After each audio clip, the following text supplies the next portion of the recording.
Welcome back to Stay Home and Draw. We are here today to encourage you to, first of all, stay home during this crazy pandemic, keep everybody safe, and then also give you something to do, a little creative break during your day, and a little bit of like creative invigoration. So today we're going to be learning how to do collage style art in Procreate. I think you guys are really going to like this. This is a part of our Making Art Everyday project. I actually have a slide for that. I'll start getting some slides together for you. So Making Art Everyday is drawing prompts, tutorials, resources, and motivation, all designed to help you overcome your creative fears and establish a daily art making practice. And every month we have a theme. It's all completely free, and we have a really awesome community behind it now. But every month there's a theme, and this month's theme is weather plus art styles. So we've been exploring like different elements of weather and how to draw them and depict them in lots of really creative ways. And then also incorporating some different art styles into our work. And I have an article that I wrote, 30 art styles to try and Procreate. And it's all kinds of different stuff from like abstract art, folk art, old school tattoo, street art, like all kinds of different stuff and kind of like what it is, how to apply it in Procreate. And today we're going to be talking about collage. So this is a really fun article to check out on my tutorials page. So let's get into it. So the first thing that we need, well, what is collage basically? Collage is when you take basically pieces of paper and other materials, cut them up, and then paste them together on a piece of paper to make a composition. That essentially is what collage is. And so Procreate's a little bit different because it's a digital art form, so we can cut things in Procreate. Not so much glue involved, which maybe that's a benefit, but we kind of wanted to have that same feel. So the first thing we need to start with is some paper. Digital paper. So what I recommend doing, and I'll show you a couple different ways that we can do this, a couple different ways to approach it. So what I have done is, I don't think I have it saved on this. Oh yeah, I do. Hold on one sec. I went through, and that's what this is. I went through basically my fabric stash. I also sew. So I have a lot of different fabrics, and I took pictures of them with my iPhone. So like here's a couple of the fabrics that I took pictures of. Sorry, shaky camera. I took pictures just with my iPhone. I kind of got close and filled the whole screen with the color. So there's that one. There's a few. And I was just looking for colors because what I wanted to make was a rainbow. So I was looking for a real broad spectrum, like that's felt. And then I also took some pictures of other things, like this is literally this table that's behind my iPad, and like that's like a cork, I think, like my laundry basket, my kids' play thing, some bananas, and this is like a part of the mural that's on my wall in my office. This is a pillow or something, a leaf. So yeah, you can take pictures of anything, and it's all about kind of like getting a nice texture. You can get like just one color, or you can mix colors together when you're creating these. And then what I would recommend doing after that is, whoops, there's a preview of what we're doing, is editing these photos using a photo editing app before you try to use them in Procreate. Because straight out of the camera, they might look a little dull, and they need a little bit of work to get them like looking good to use in your artwork, depending on, how you want them to look, of course. So I use an app called Lightroom for my iPhone, and I like that one because it's really fast to edit a lot of photos, and you can like copy and paste your settings and then like export them all out at once. So that's what I use for pretty much all of my photo editing on the iPhone is Lightroom. And it's free. You pay extra. If you have a cloud subscription, a Creative Cloud subscription, you get some extra features. But most stuff you want to do, what you're going to want to do is free. So that's pretty cool. So just kind of like bump up the contrast a little, like bump up the saturation, like I bump up the exposure, just those kind of things to get them to look nice and bright and clear and awesome before I use them in my artwork. So what I'm going to be showing you is how I take these photos that I've taken and make them into something in Procreate. So I'm going to go ahead and head over to Procreate. And I kind of put out a shout out on on Instagram and the Facebook group to like get prepared for this class. So maybe you can follow along if you did that. But if you don't have photos that you can use right now to do this, definitely watch. You can be drawing something else. And I'm sure you can absorb some of the information and try it again later. So I'm going to create a new canvas. And did we have any questions before I jump in? I know that was a lot of info.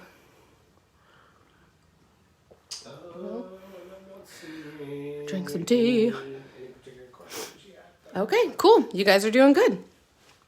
All right, so I'm going to create a new canvas. I'm switching it up with my resolution. I know you guys notice I usually use a really high resolution canvas, but I am going to go a little bit lower and use this one's 3500 by 2800 pixels. So 3500 by 2800 pixels. So that's a good like mid-range, well, I call it medium resolution, but it's pretty good for most everything you want to do. So that's what I'm going to use. And that is a 4:5 ratio.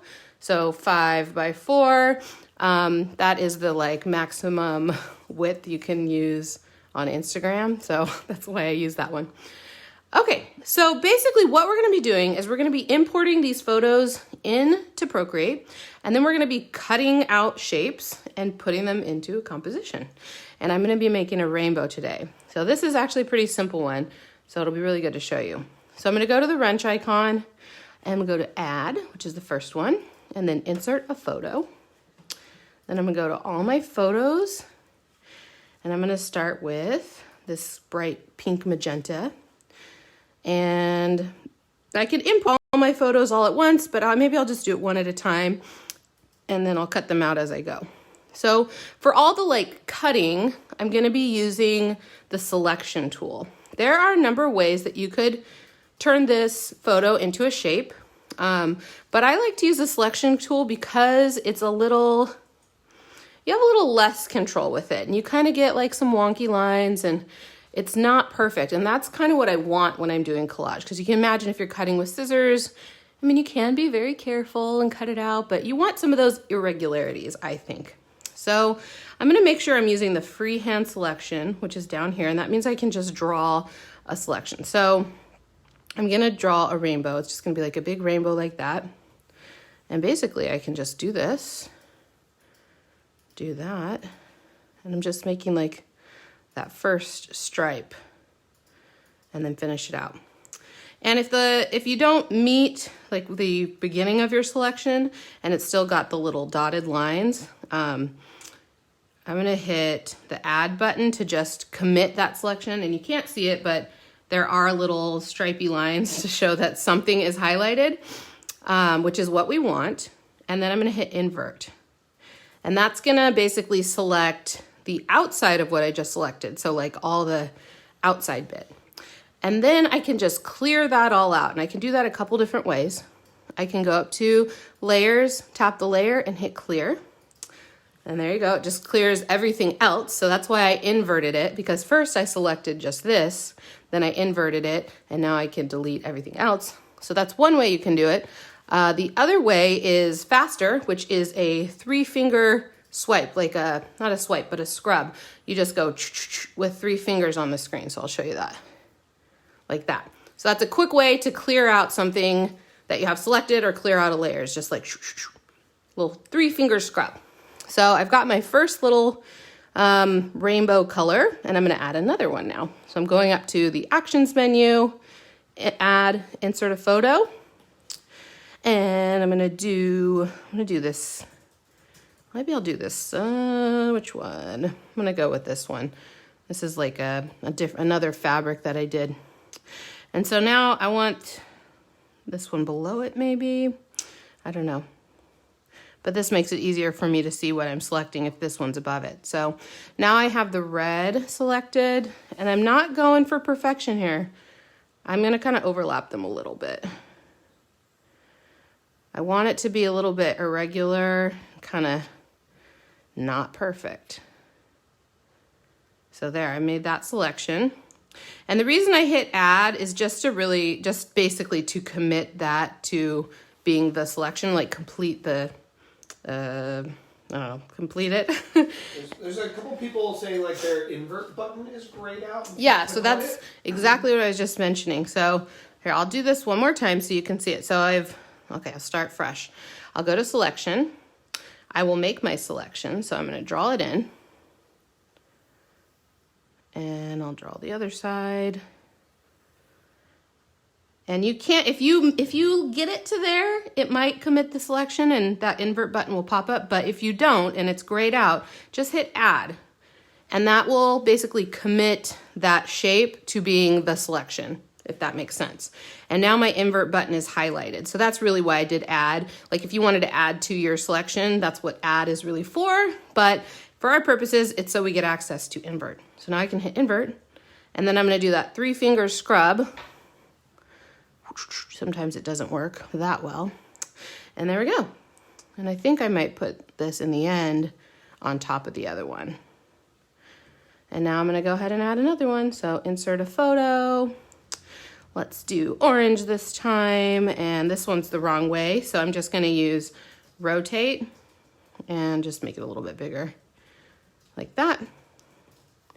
Put it below it. And I'm just doing that again so I can see where I want to make the selection.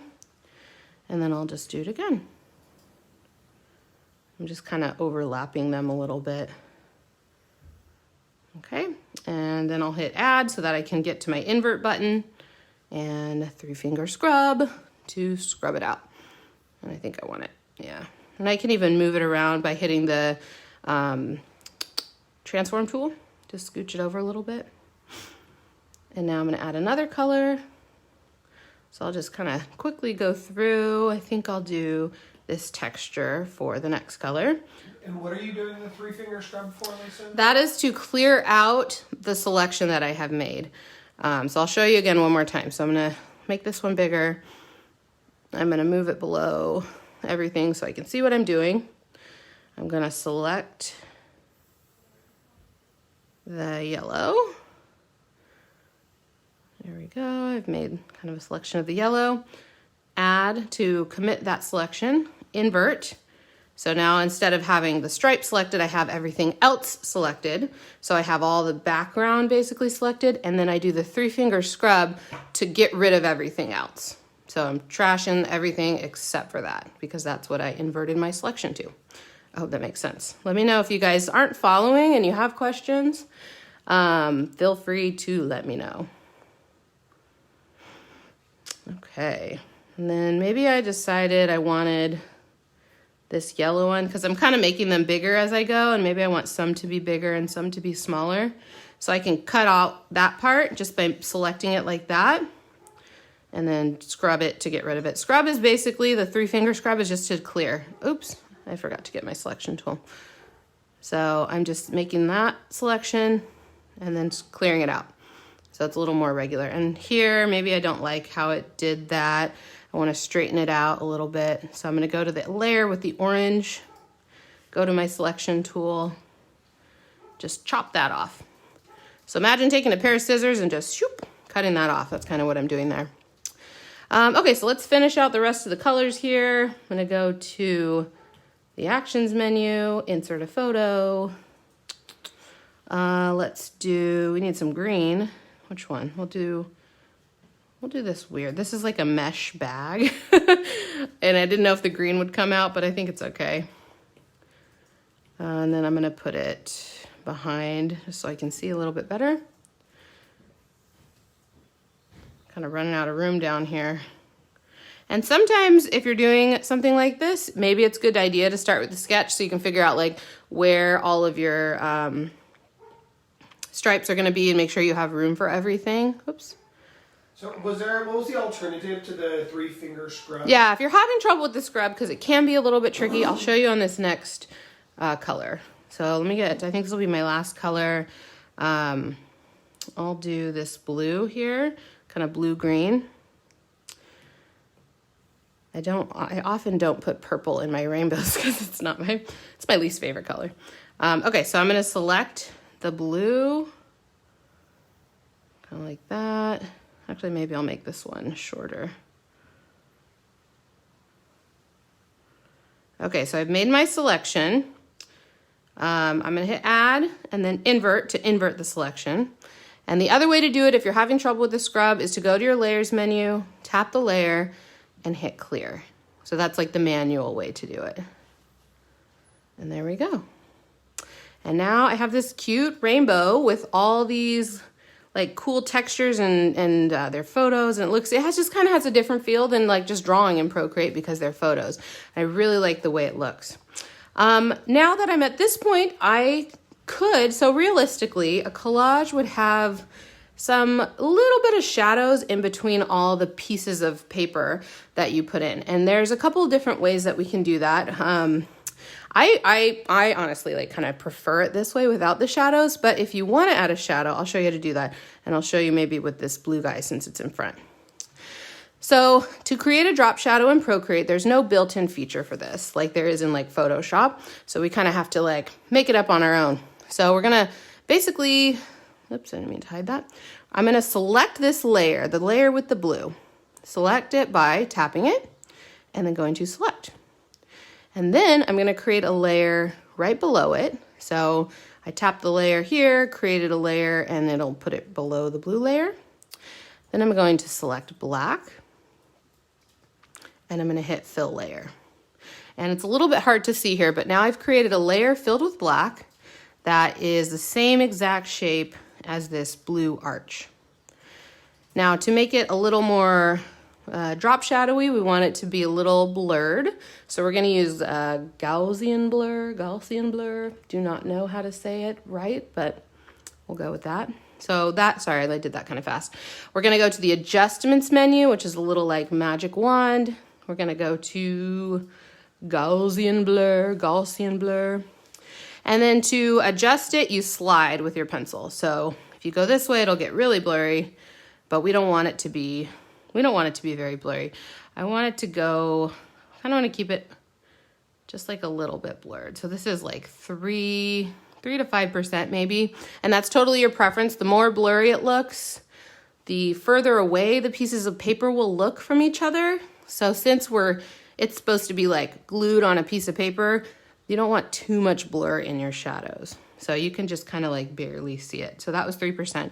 And it's important to make a mental note of whatever you set your blur to, because all the shadows you add, you want to make sure they're set to the same amount of blur so that you have it consistent.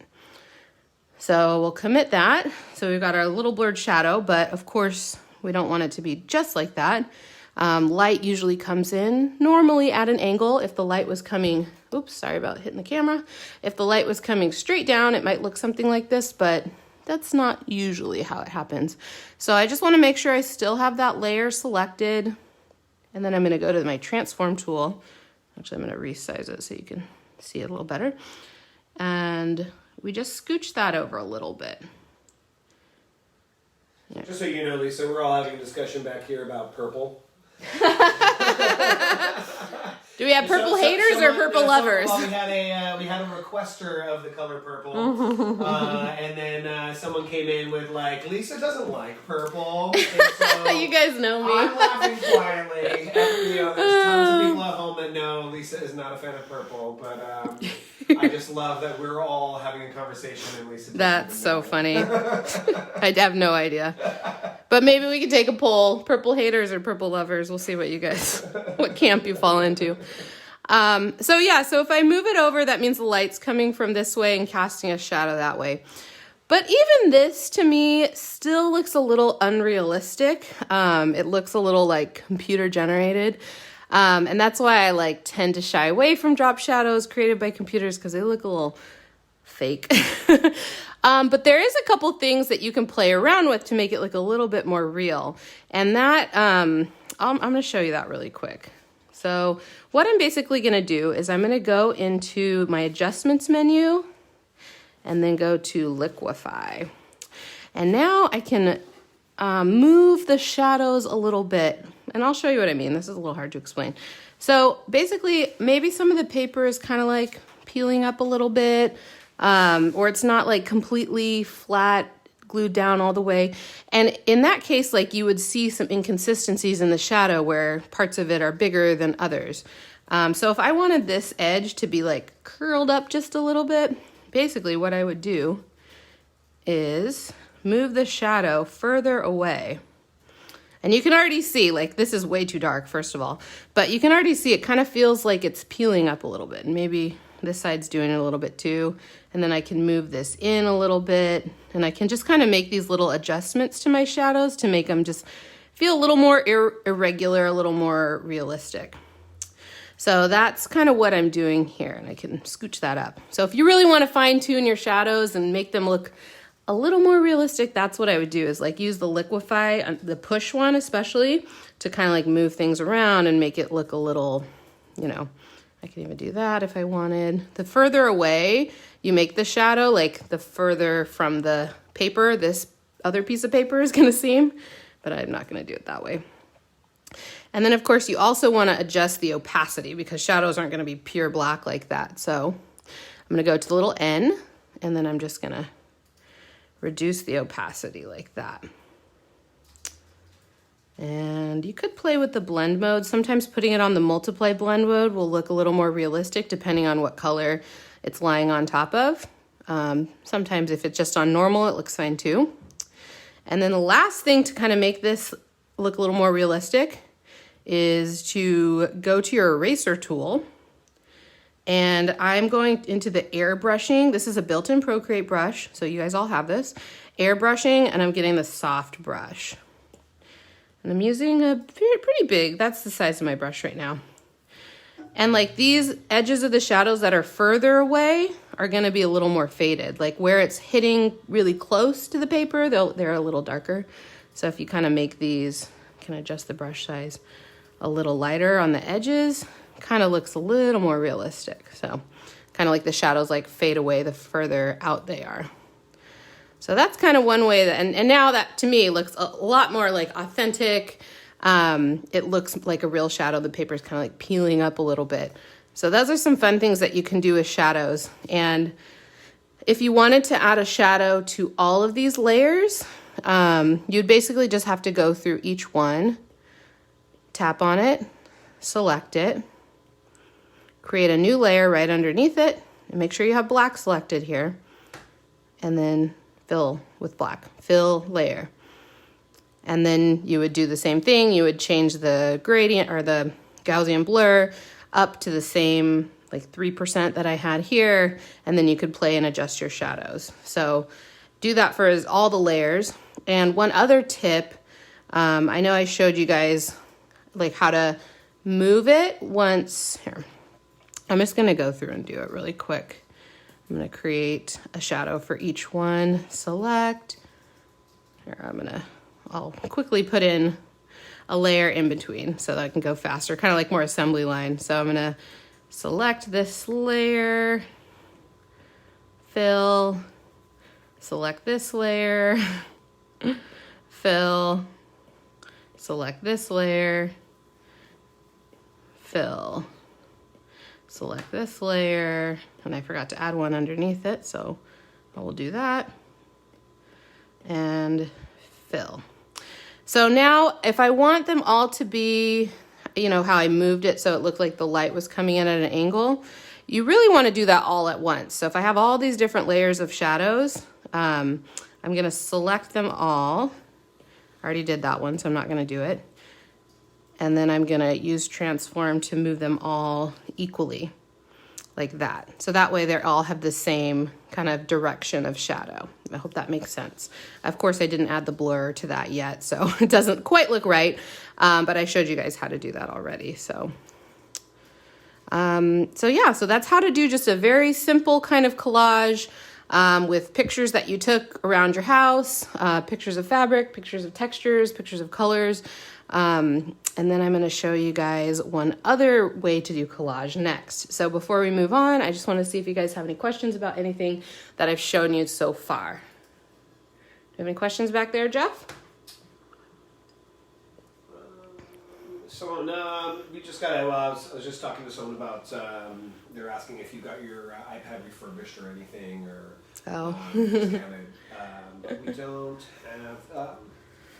Yeah, they were asking if the live stream is going to be available later. Yes, this live stream will be available, as all of our live streams are available on YouTube. So YouTube, Bardot Brush YouTube, I think Jeff will throw up a link. We also have a playlist that's just for live videos. So if you go to the playlist section, you can see just the live videos. They're kind of hard to find, I think, if you just go to the main page. But so look for the playlist.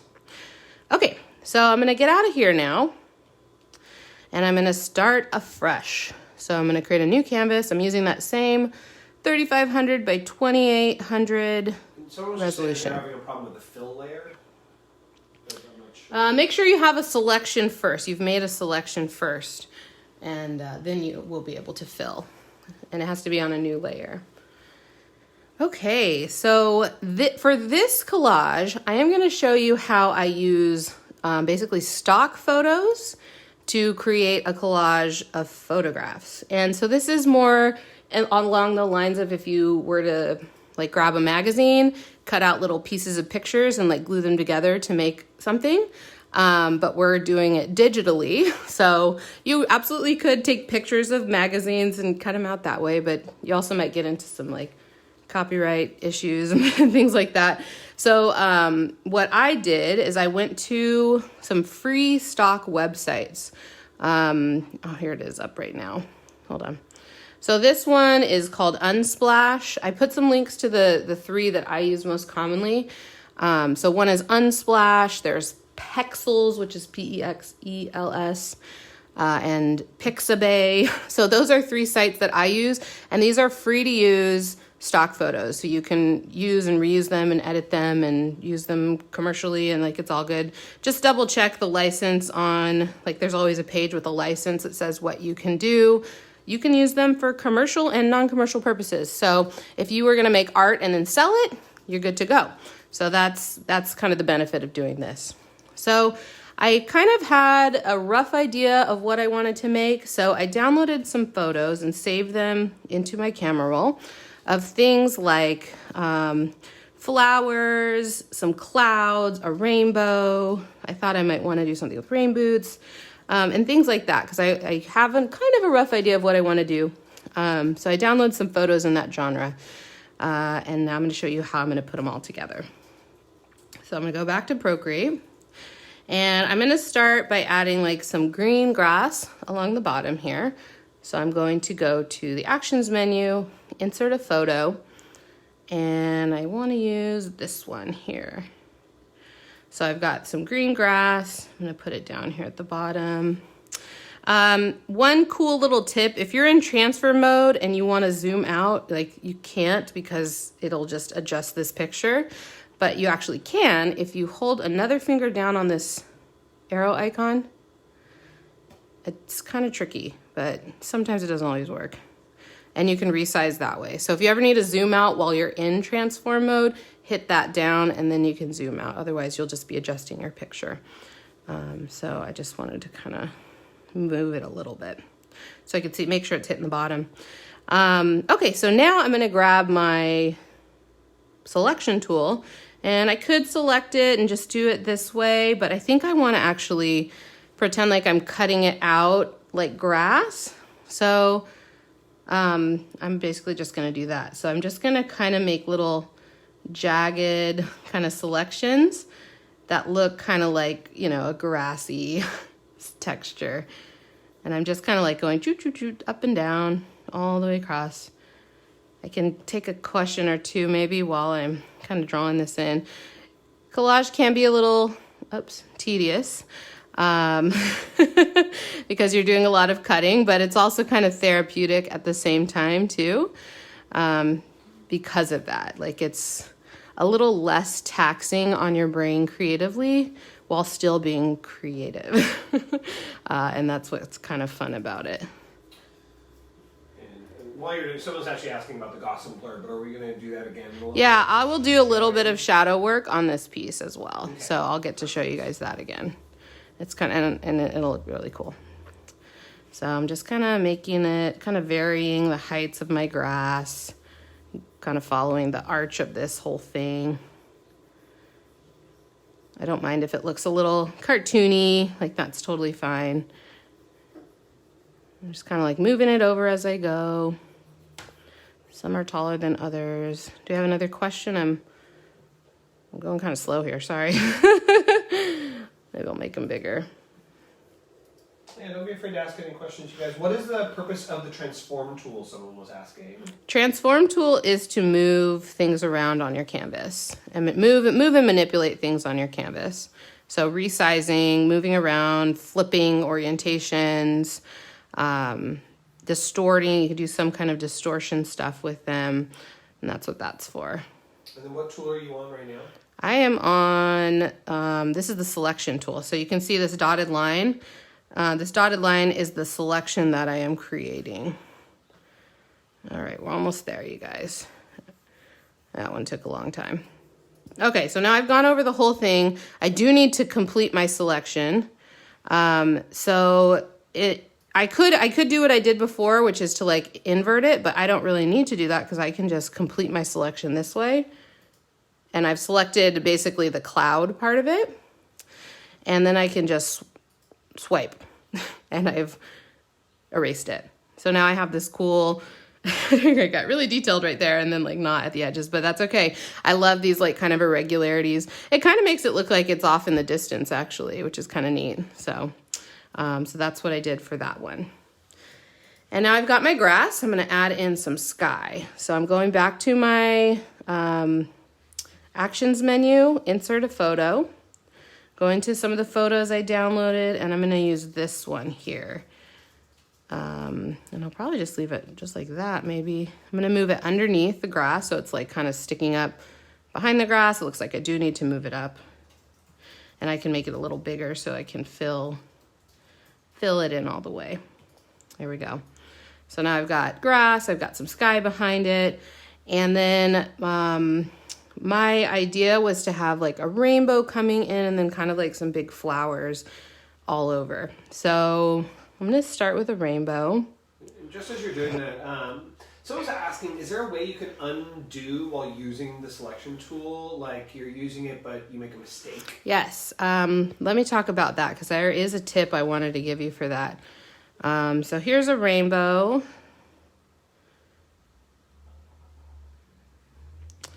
And I'm going to move it above everything just so I can make sure I'm seeing where my selection is going.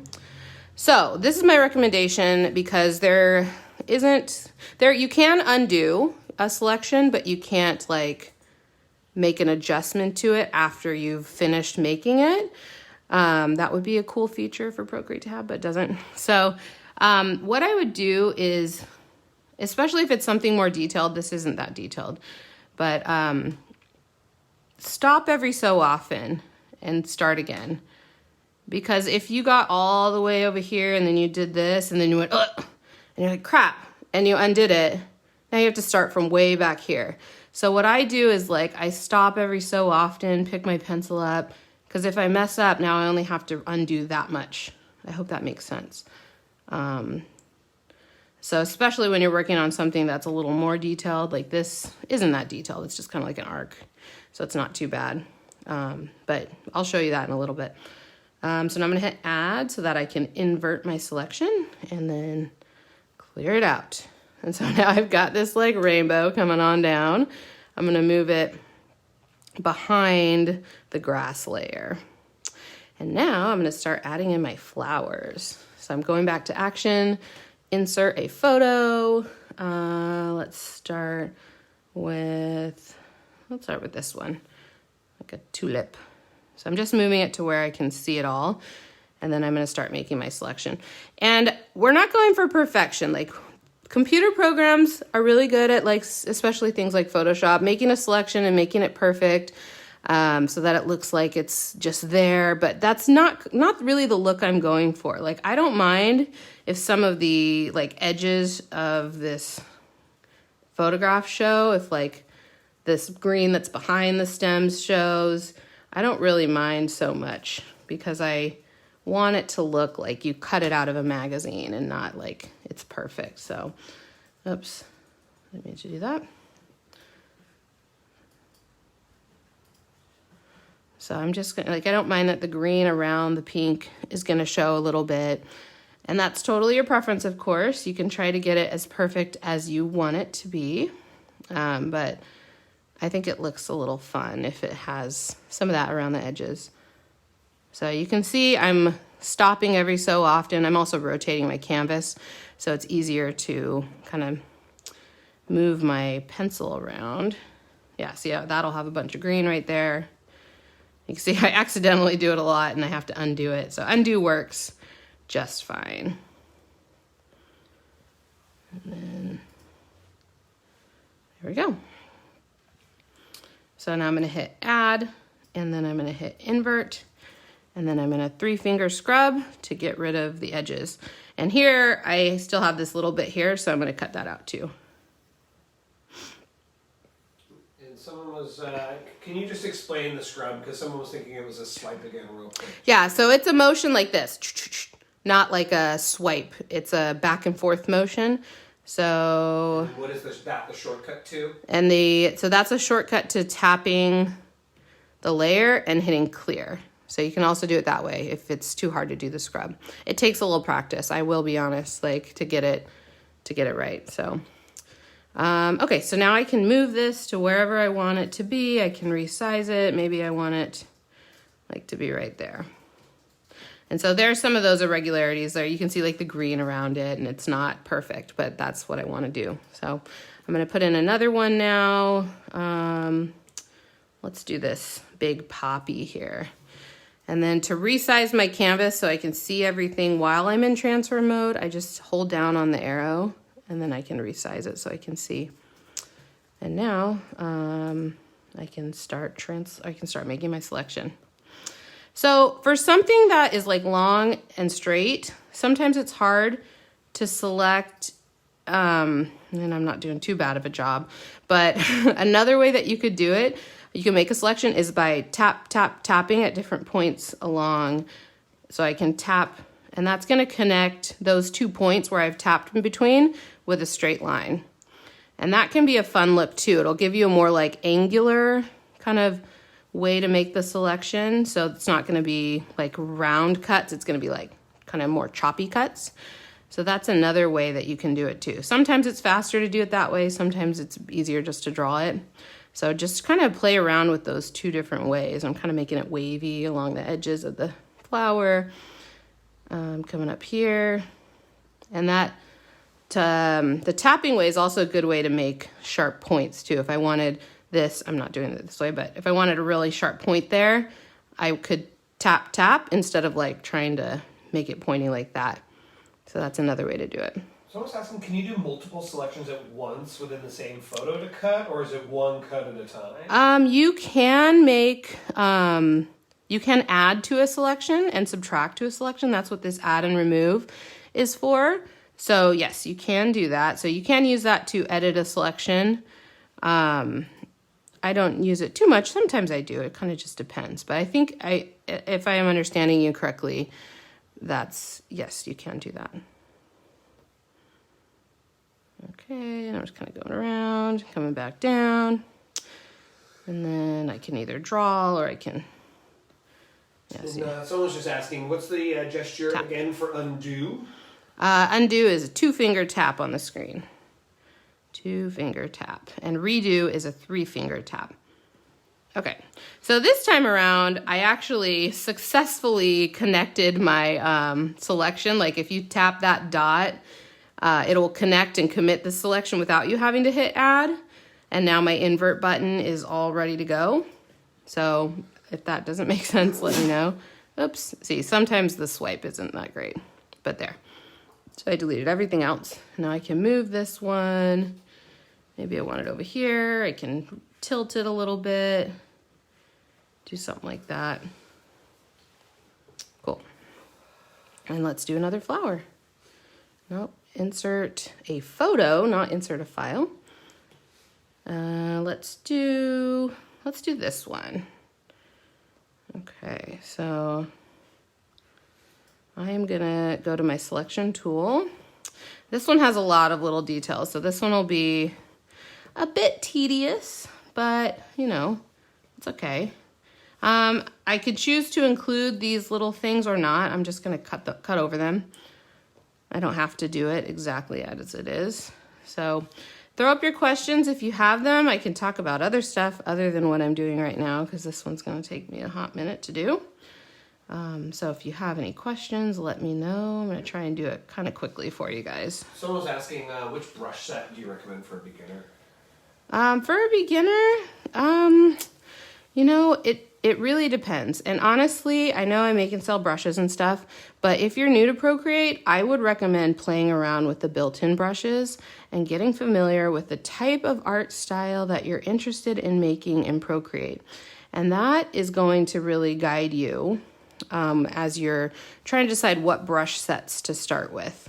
You know, if you want to go for broke and get the master bundle, you'll have everything at your fingertips. But if you're just wanting to start with like a set or two or a few, I have some great bundles and they're all kind of like themed a little bit. So that's why I say like get familiar with the type of artwork that you want to make, whether it's like a painterly style or a more like flat style, like what kind of style that you're interested in, and play around with the built-in brushes and see what it is that you feel like you aren't able to do with those brushes. Because that's honestly how I started making them, is like, I want to do this, but there were no brushes that did that at the time. And so I started making brushes.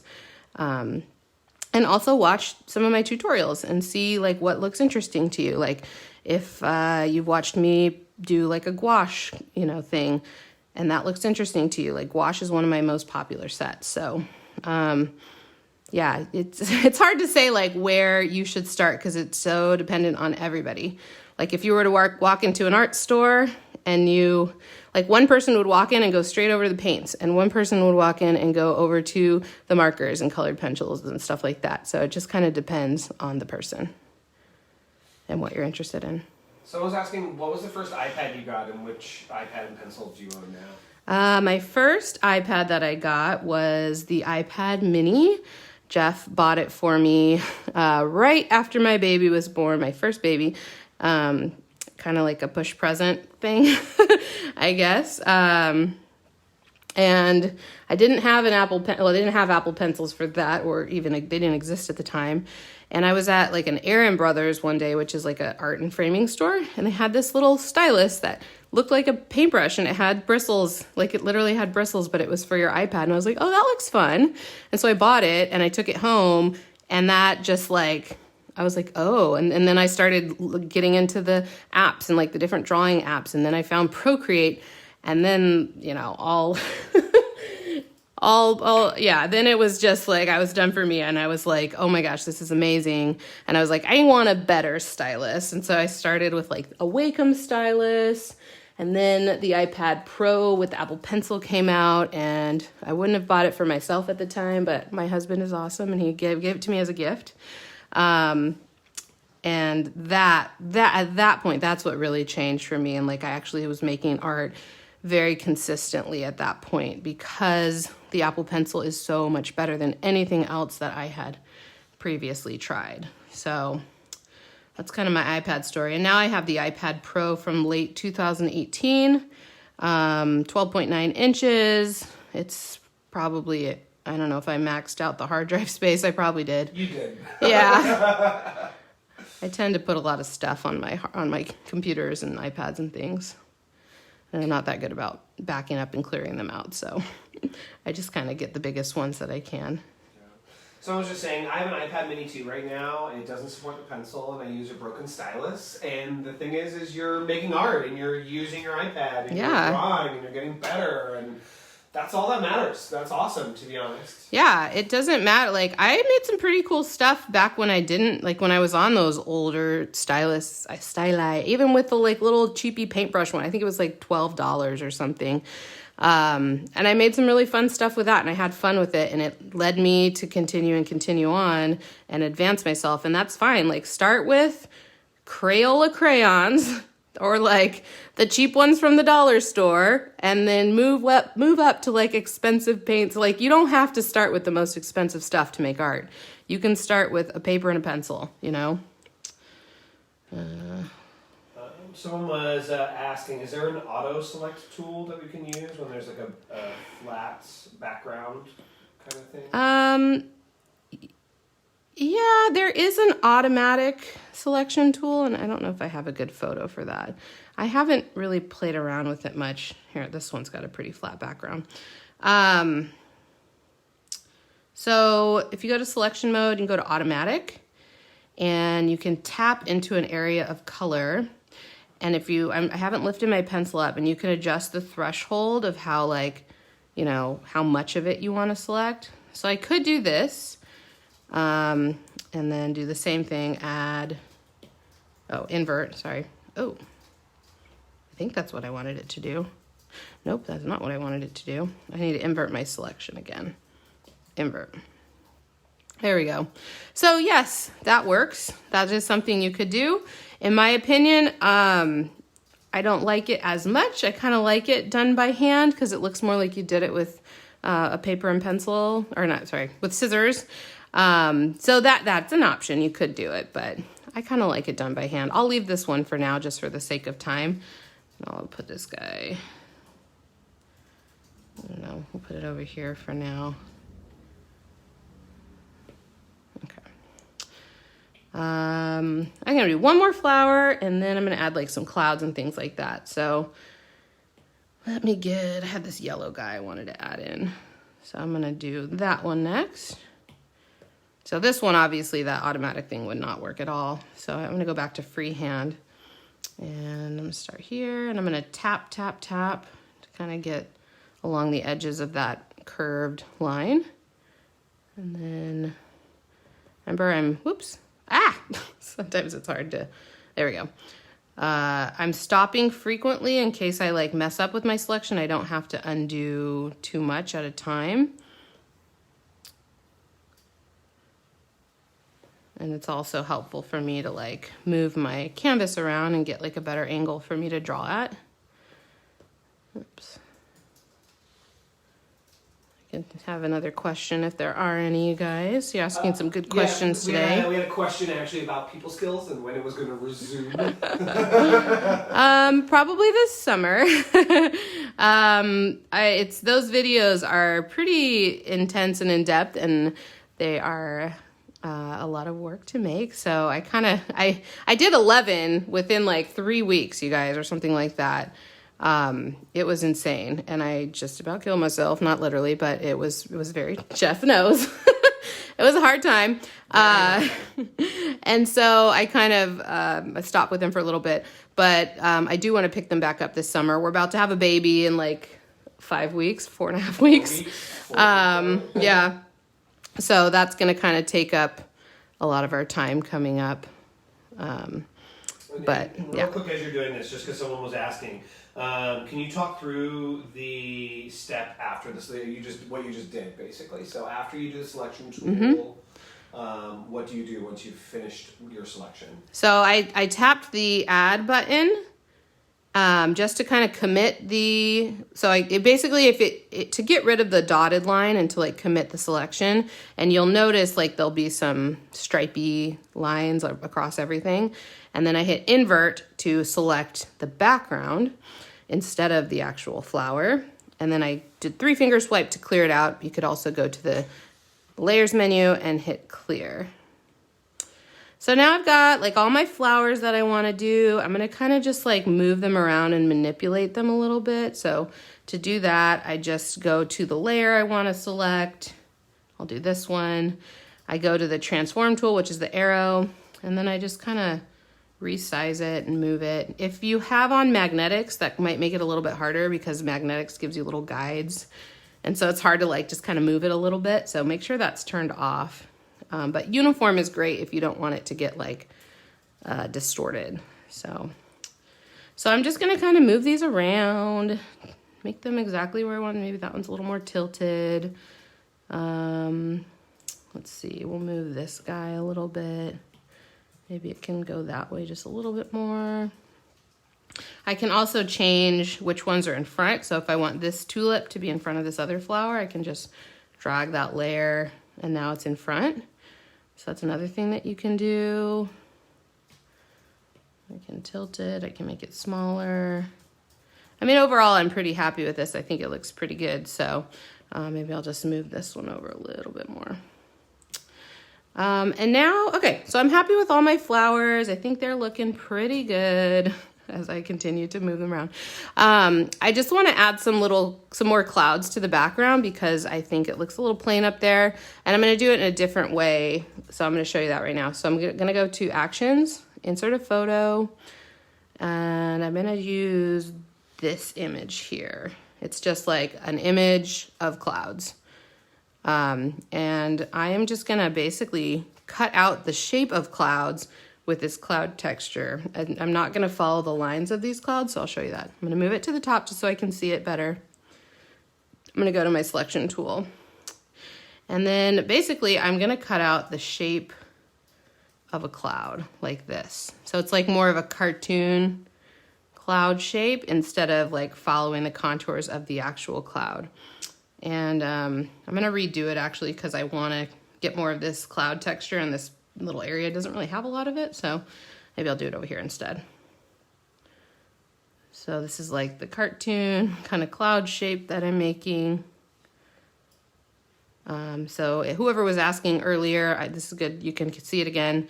So I have the little marching line, so that means that the selection tool is still active. I can keep adding to this if I want, but to commit it, I'm just gonna tap add, and now it's hard to see, but there's like little stripey lines, like diagonal stripes, and that means that the selection is now committed.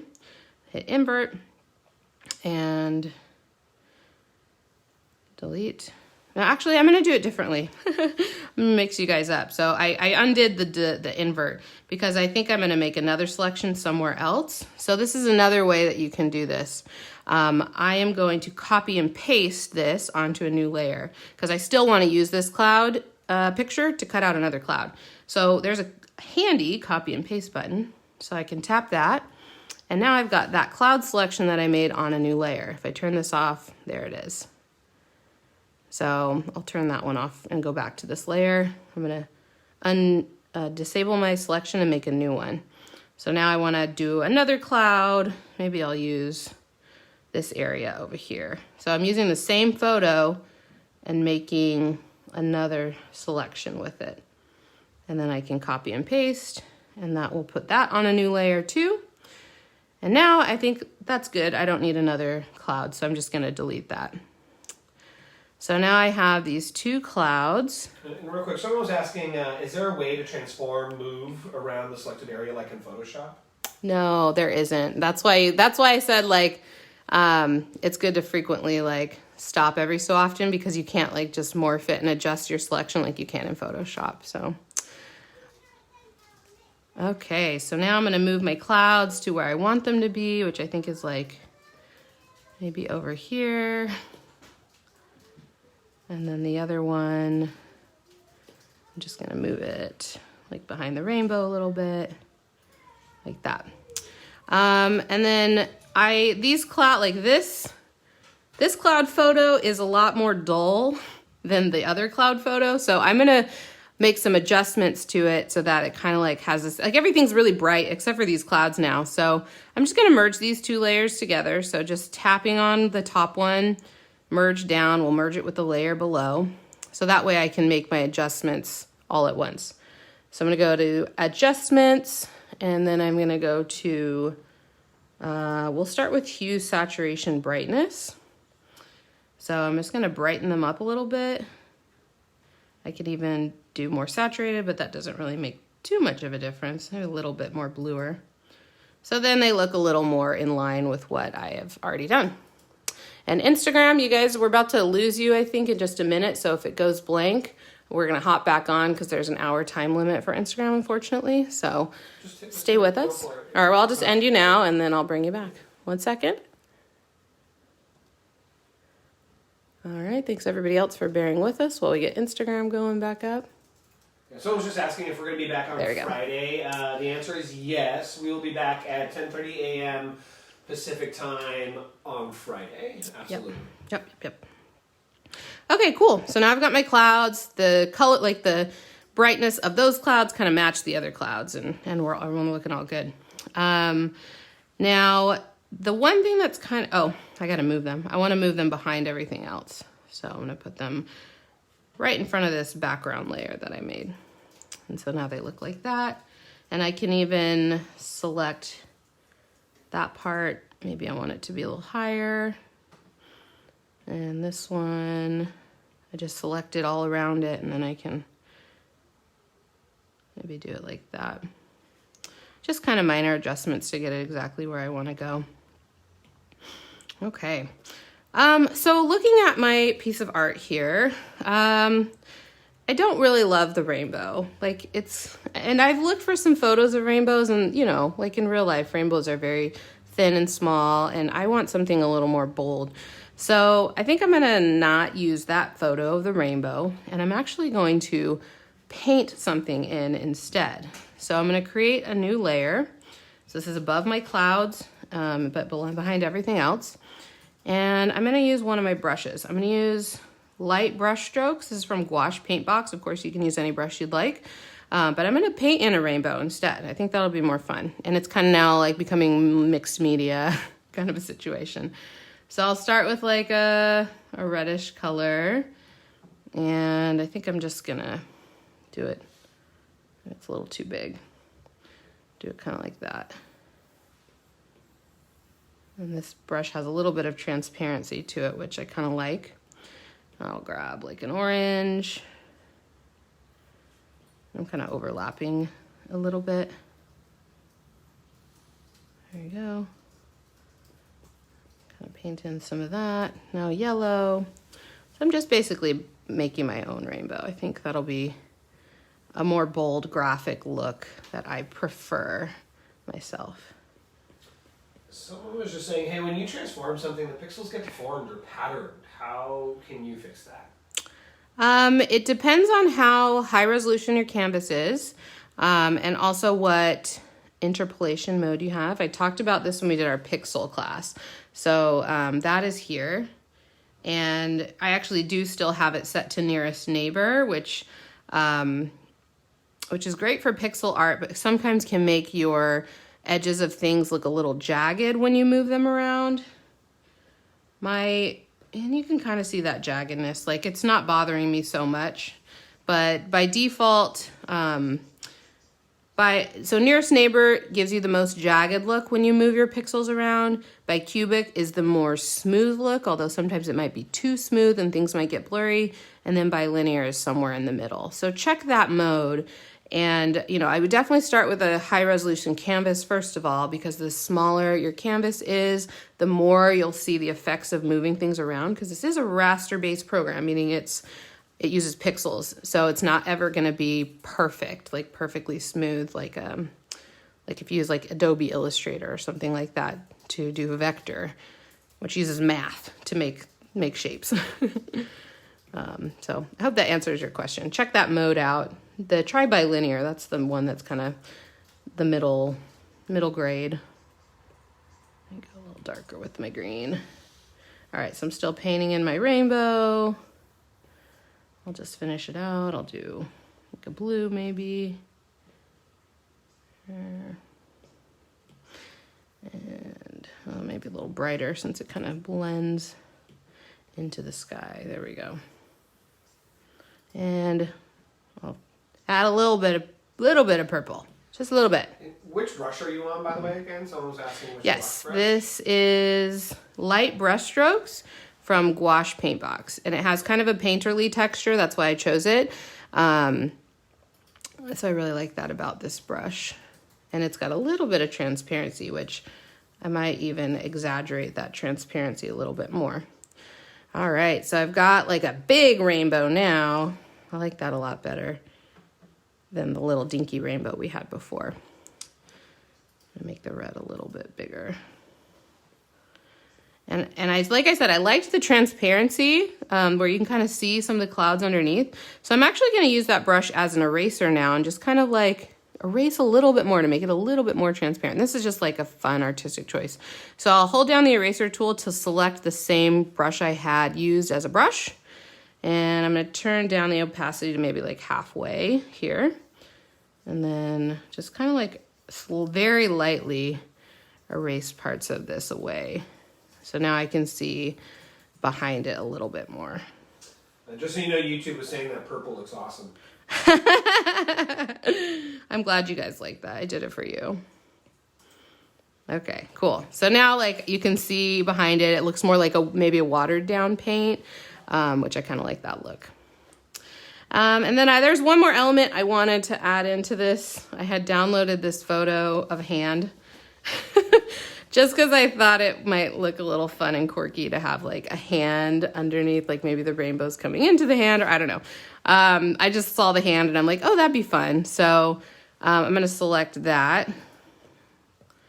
And I'm just I'll do the like tap, tap, tap kind of thing over here where it's like more straight. The tap, tap, tap makes it a little bit easier. And then where you want to make more like round selections, doing it freehand is a little bit easier. But, you know, play around, see which method works better for you. You can tap a little bit more. Oops, that's really a little too far out.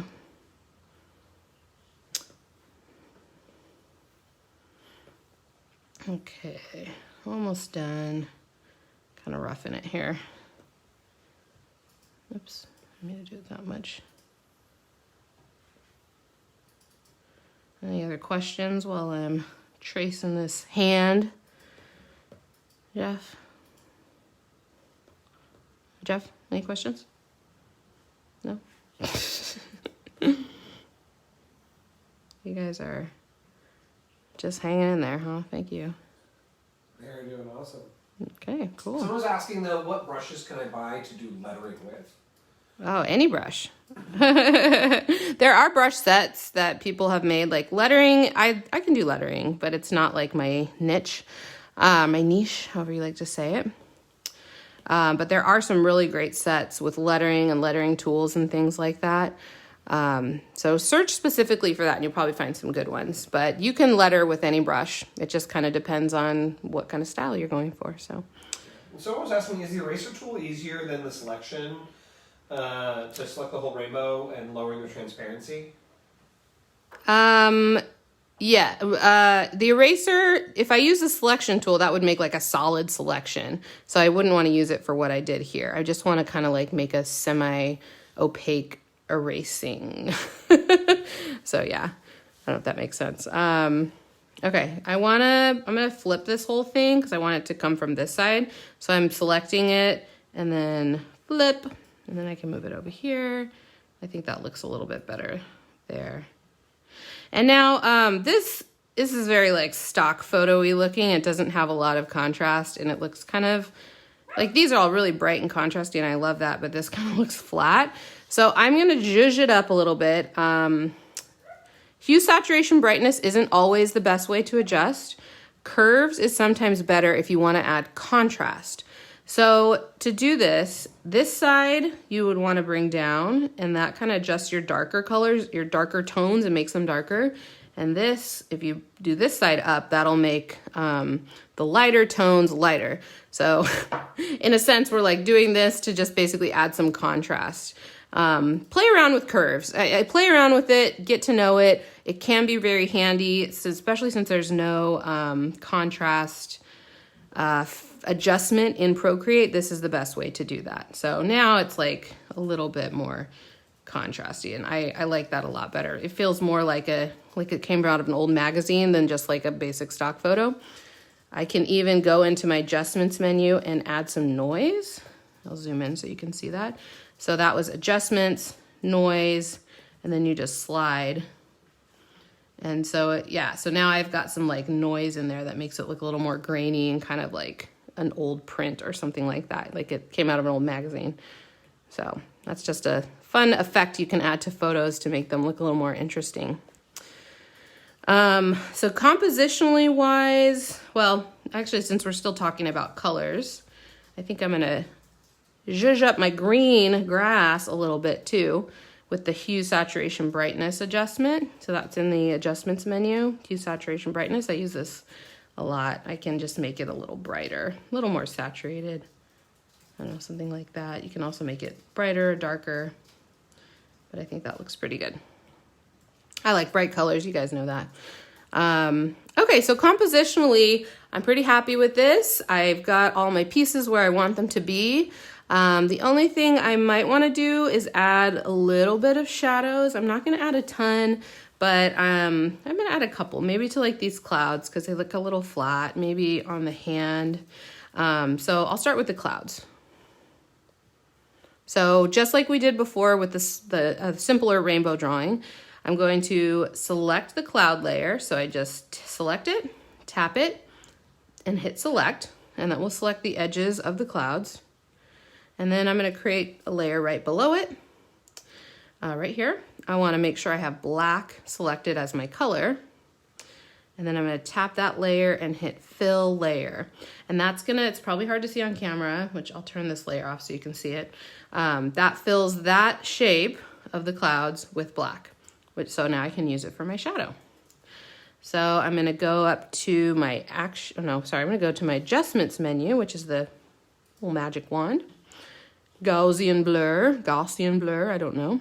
And then I'll just slide to turn that up a little bit. Let's see, maybe like 5% or so. And now I can transform it. I can move it over a little bit to look like the shadow's coming at an angle, the light's coming at an angle.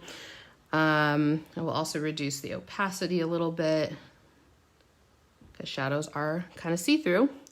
And then I'm going to do that trick with liquify because maybe I want like the edge of the clouds peeling up a little bit, and this is totally up to you. Like if you want to do this, I think it looks kind of cool. So if I want this edge of the cloud, like that paper to look like it's kind of peeling up a little bit, I can just move this edge of the shadow out. I can move some of these in a little bit just to kind of make it a little more realistic.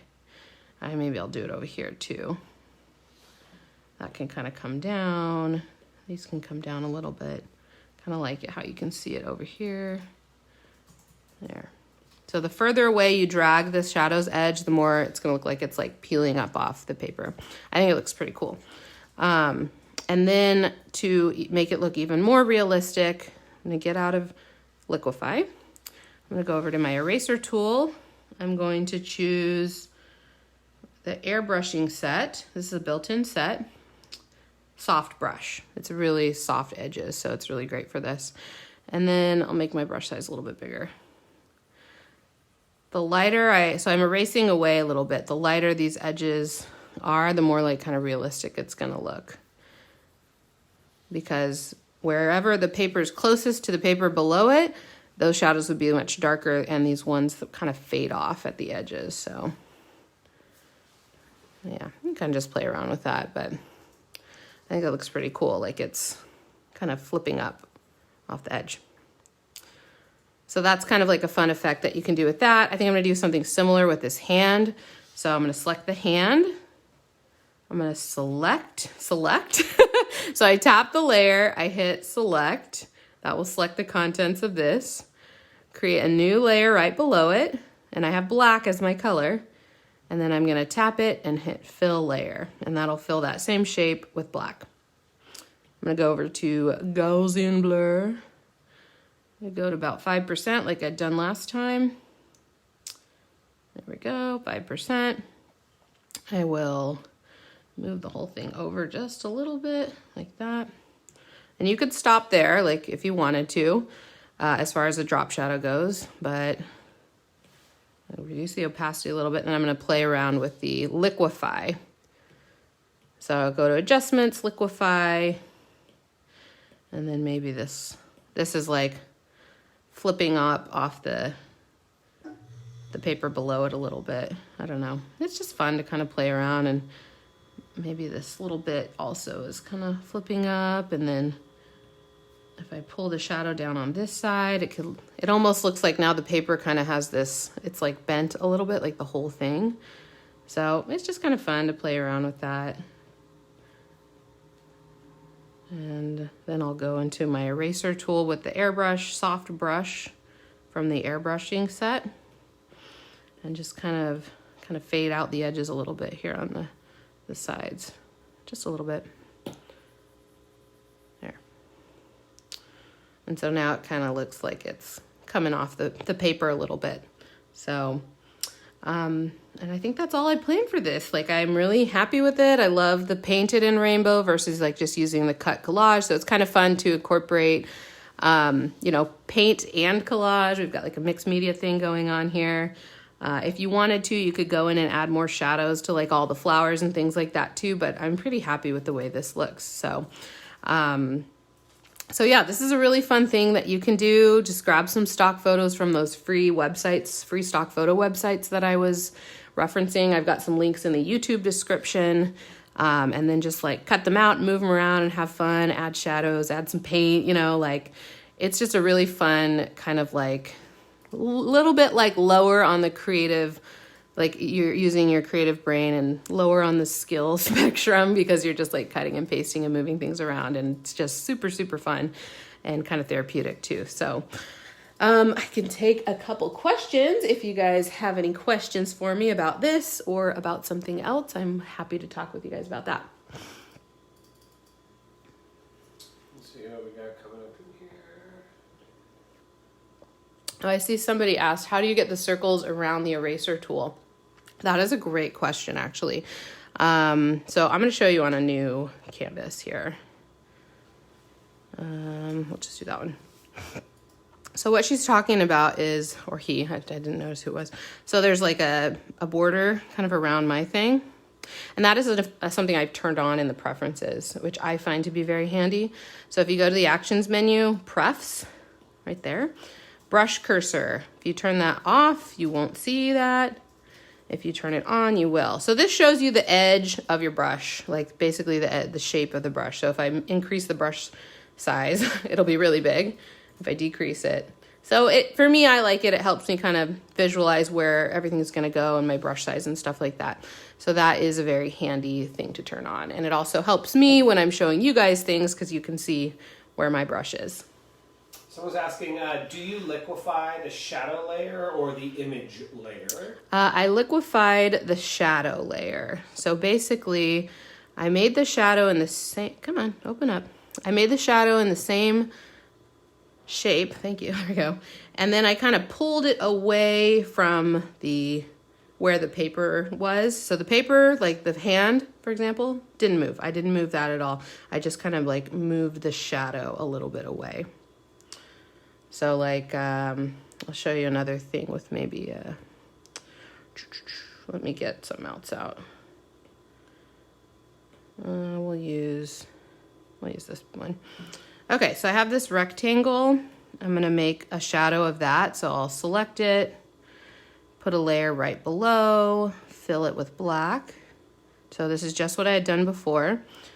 So I'm gonna show you how to make like a paper effect that with like kind of turned up corners. So I blurred it just a little bit, you know. And now I haven't moved it at all with transform, but I'm gonna go into liquefy. So if actually before I do that, I'm gonna reduce the opacity. Sometimes when it's just black, it's like, it looks really fake, so. Okay, so we're in liquefy now. And if I just move these edges down a little bit, it's gonna look like the corners of the paper are turned up. Like they're kind of coming away from I can even move this down just a little bit. And the further you pull them away, the more the paper is gonna look like it's coming away from the background and the corners are turned up. So that's kind of like using just shadow to kind of like trick the eye into thinking something's happening that's not. And then I'll erase, kind of fade out the corners a little bit, because the further the paper is away from the ground, the more faded out those shadows get. So there. So that's an effect that you can do if you wanted to make some Post-it notes on Procreate or something like that. You can kind of play around with that.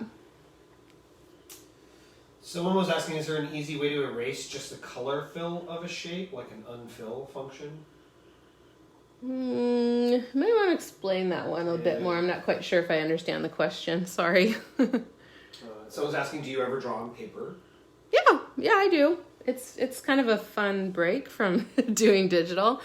But it's also way more convenient for me to do it on Procreate on the iPad because it's always with me and I have everything there.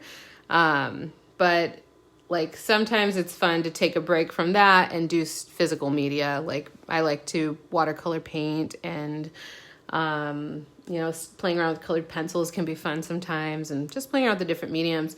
And doing that kind of work is really good because for me, it helps influence the stuff that I do digitally, which is like my primary work. So it makes me think differently about what I'm doing in my primary work by trying something that's not my primary way that I create. So I would definitely recommend trying things that you don't normally do because it's going to help you with what you do normally do. And then the big thing is you guys, we will be back. We're going to be back on Friday. Yeah, so we'll be back for our last live of the week on Friday. We are going to be exploring another art style. So again, today, I think that it's today or tomorrow, the Making Art Everyday prompt is rainbow. So that's kind of why we did like some rainbow inspired art. And then Friday is going to be sunset. And one of the art styles that I thought would be really fun to explore was psychedelic art. So we're going to be a sunset and kind of like a psychedelic, like 1960s, you know, that counterculture movement, that kind of style. So I think it will be really fun one to explore, especially if you love color as much as I do. I hope you can join us Friday. It's going to be at 10:30 a.m. Pacific, so same time as now. And it should be really fun. I think we're all good for today. I can't wait to see what kind of collage stuff you guys make. So if you're making stuff in collage and you're sharing it to Instagram, you can tag me, Lisa Bardot, or Bardot Brush, or hashtag Bardot Brush. Definitely think about joining our Facebook group. If you search for Making Art Every Day or Bardot Brush, you'll find it in Facebook. And we've got a really great community of really supportive people just sharing their work and encouraging each other and like answering each other's questions. And it's really awesome. So maybe think about joining us there.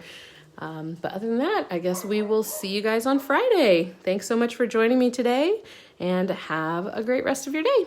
And it'll be 10:30 a.m. Pacific time, you guys. So same time always. Yeah. I know a bunch of you are asking real quick. Yeah, we're 10:30 a.m. Pacific. We try to stay consistent with the time. Sometimes the days change, so we'll keep you posted. If you sign up for my newsletter, bardotbrush.com, that's where I usually publish like a schedule of what I'm going to be doing next. So it's just this little pop-up down here, right there. And it's also at the bottom of the page, right there. So definitely sign up for that so you can learn more about making art every day and also get informed about whatever news and things that we're going to be doing. Cool. All right, you guys. Hope you have a great day. Talk to you later. Bye-bye.